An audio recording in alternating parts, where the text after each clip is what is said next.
Pop quiz, hotshot. You know Kung Fu because you were struck by lightning and bitten by a cobra. If you take the blue pill, you will enter the Tri-Wizard tournament and face the Demogorgon, equipped with a lightsaber. If you take the red pill, you will go back to the future to look for the Infinity Gauntlet in order to destroy the One Ring. What do you do? What do you do?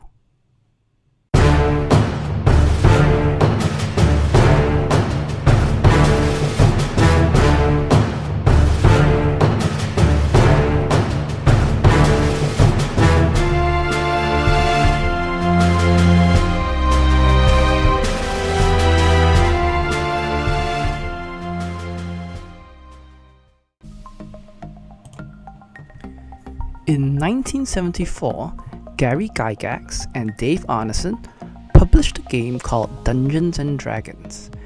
The idea was that one player, called the Dungeon Master, would tell a story, and the other players would be characters in the story.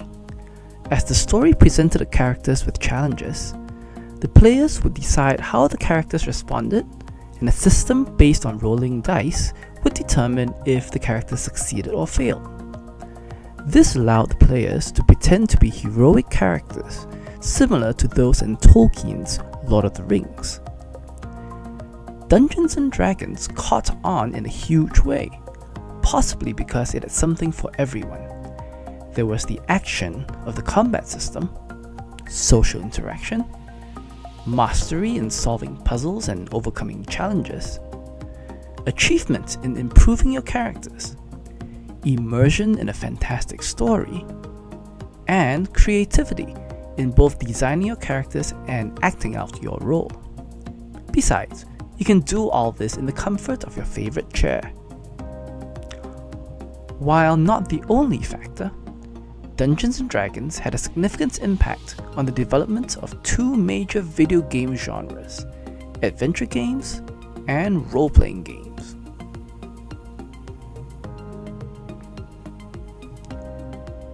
Adventure games focus mainly on two aspects: storytelling and puzzle solving.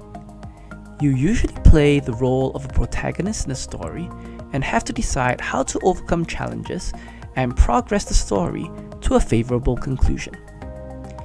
Due to its emphasis on story, adventure games are usually single-player experiences, as it is difficult to design cohesive stories for multiple simultaneous players. Adventure games are divided into two major categories.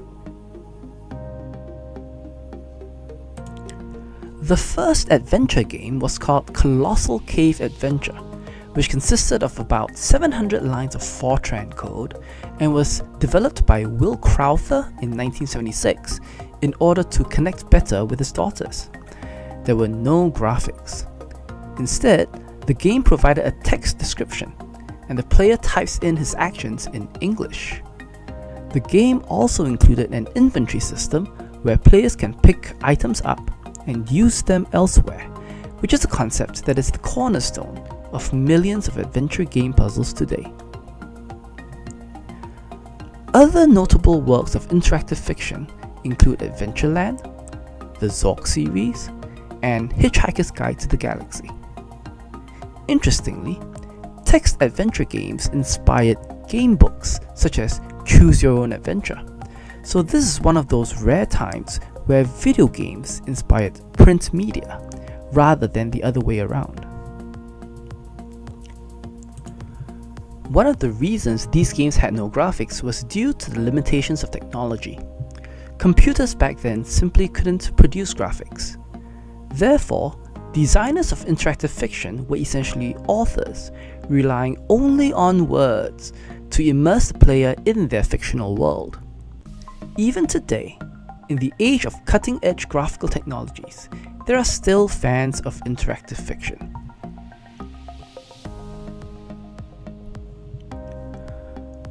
Of course, once computers could reliably show images, graphic adventures were developed. The earliest graphic adventure games like Mystery House and the first four King's Quest games were almost identical to text adventures, except that, graphics were used. Players still had to type in their commands, but now they had a pretty picture to look at. With the introduction of the mouse, a new type of point-and-click adventure game was developed, where the player could click directly on the image in order to issue commands. Some of the most successful games of this type were developed by two companies. Sierra Online, now called Sierra Entertainment, created King's Quest V, the Gabriel Knight series, and Leisure Suit Larry in the Land of the Lounge Lizards. But arguably, the best developer of point-and-click adventures is LucasArts, which has unfortunately discontinued its game development operations.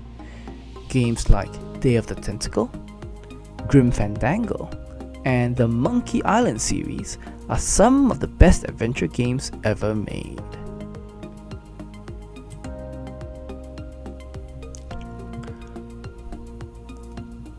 More recently, adventure games have been classified in other ways. The term visual novel has been used to describe games that use still pictures along with text to drive the story, sort of like a comic book. Most of these games originate from Japan or other parts of Asia, for example Clannad or Phoenix Wright Ace Attorney. A few of them have adult content, so check before you play them, because you obviously have no interest in adult content, right? There are also narrative games like The Walking Dead or Life is Strange, where the story may offer branching narratives that is rendered by the game engine in real time. Gameplay elements include your usual puzzles, navigating through conversation trees, and so-called quick-time action sequences. This format allows for interesting and engaging storylines, such that the player's decisions would move the story towards a more or less favorable outcome. So, if Clementine dies, it's your fault. While adventure games tell a good story, it is pre-scripted. For a more dynamic experience, we can turn to role-playing games.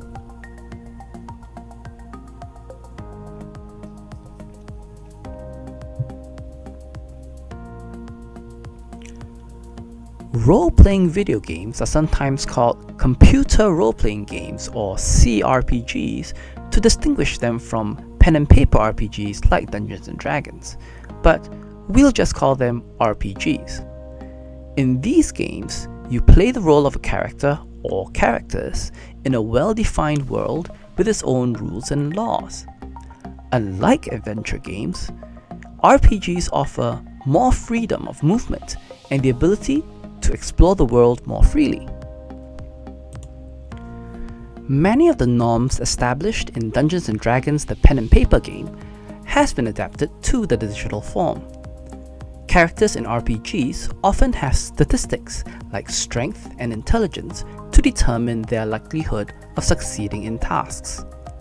This allows players to exercise their creativity when designing their character. They will undertake quests that require them to venture forth into the world and perform tasks for rewards such as cool new items or experience points for leveling up. This appeals to those motivated by achievement. RPGs also often have combat systems that require significant strategy in order to achieve mastery. As one of the most established video game genres, it has many different subgenres. Here are a few of them.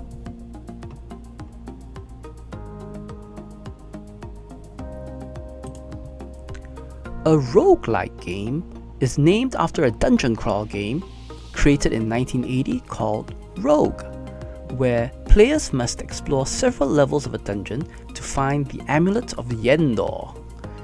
It features procedural generation of its tile-based game levels, so the map changes from game to game. Despite representing objects in the game using simple ASCII characters, players who are highly motivated by mastery didn't care, as they savored the challenge of its high levels of difficulty, rich library of monsters and items, and the permanence of death. Other notable roguelikes include NetHack, Ancient Domains of Mystery or ADOM, and Dwarf Fortress.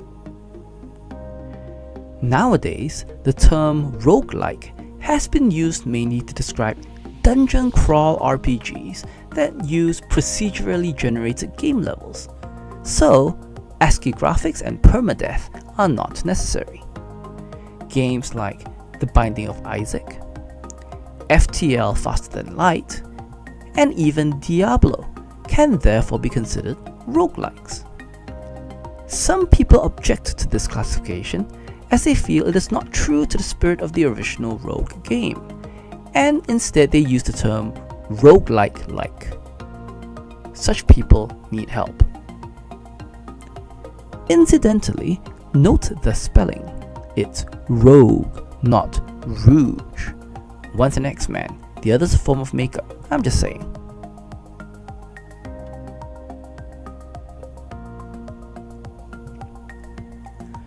Speaking of Diablo, action RPGs, or ARPGs, are those where the combat is real-time instead of turn-based.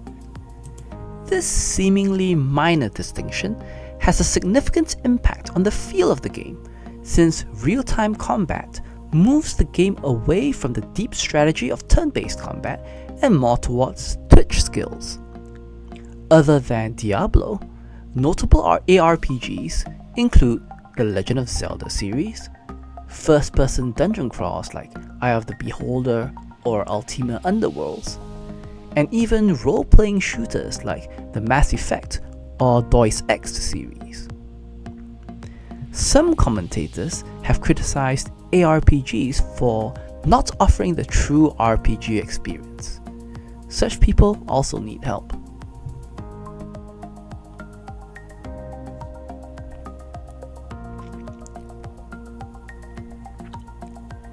MMORPG stands for Massively Multiplayer Online Role-Playing Games, which describes RPGs where the players can go online and play with multiple other players simultaneously. This addressed the socially motivated gamers, whether they are in it for the competition of player versus player gameplay, or the community of taking on the game cooperatively. The earliest versions of such games were called multi-user dungeons or MUDs and were entirely text-based. Much like interactive fiction, these games used text passages to describe the game world. It took until the mid-1990s before computing power was able to provide a satisfying graphical online RPG experience with games like Meridian 59 and Ultima Online. EverQuest was a major success with about 450,000 subscriptions in 2003, which was impressive at a time when the internet was not so prevalent. Today, the game to beat remains World of Warcraft by Blizzard.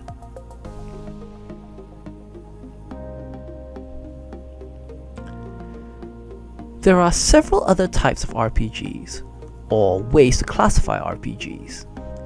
Sandbox or open world RPGs allow the player to explore the world freely instead of confining them on a fixed path, such as the Elder Scrolls and Fallout series. Games like XCOM UFO Defense, Jagged Alliance, and Final Fantasy Tactics have been referred to as tactical RPGs, since most of the player's time is spent in tactical combat, although they are also often classified under the strategy game genre. One notable subgenre of RPGs is Japanese RPGs or JRPGs, which is remarkable because it is named after a country, not a game mechanic. Japan-made RPGs such as the Final Fantasy series, Chrono Trigger, and Persona 4 are more heavily story and character-based than their Western counterparts. For example, Skyrim does not have many memorable characters at all, or involve storylines. what the players enjoy is the wide open world and the solid game mechanics. However, JRPG characters like Cloud Strife, he of the spiky hair and absurdly huge sword, and Zelda, Link, are memorable in their own right. Incidentally, some people argue that Legend of Zelda is an action-adventure game, not an action RPG. Those people, too, need help.